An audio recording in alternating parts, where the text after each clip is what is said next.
Begin tonight with an Olympia woman who is suing for the Social Security survivors benefits the federal government is refusing to pay some same-sex couples.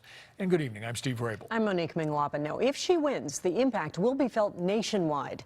KARA 7's Essex Porter is live now in Tacoma, where a federal judge heard the case. Essex?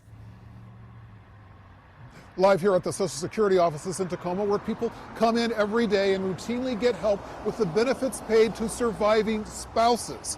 But up until a few years ago, same-sex partners could not get married. So when one of them dies, the government doesn't pay anything.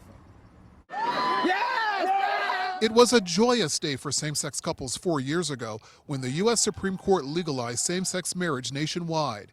That day was bittersweet for Helen Thornton. Marge Brown, her partner for 27 years, died from cancer in 2006. We would have gotten married had we been allowed to get married.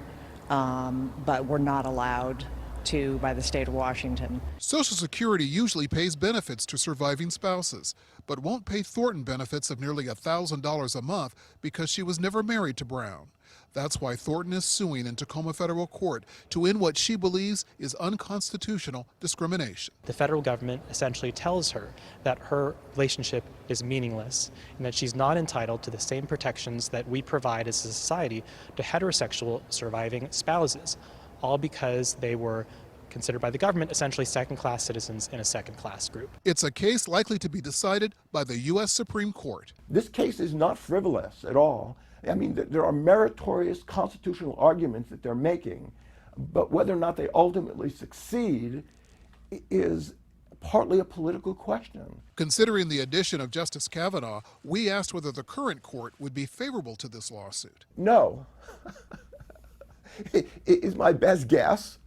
No. But Helen Thornton knows her life partner approves this fight. To people that say it's we're asking for something special, we're just asking for what straight couples receive who are allowed to get married. So it's about fairness and equality, basically. This is a class action lawsuit against the Social Security Administration, so a victory will affect thousands of surviving partners nationwide. We'll keep tracking this case on its journey through the courts. Reporting live in Tacoma, Essex Porter, KARA 7 News.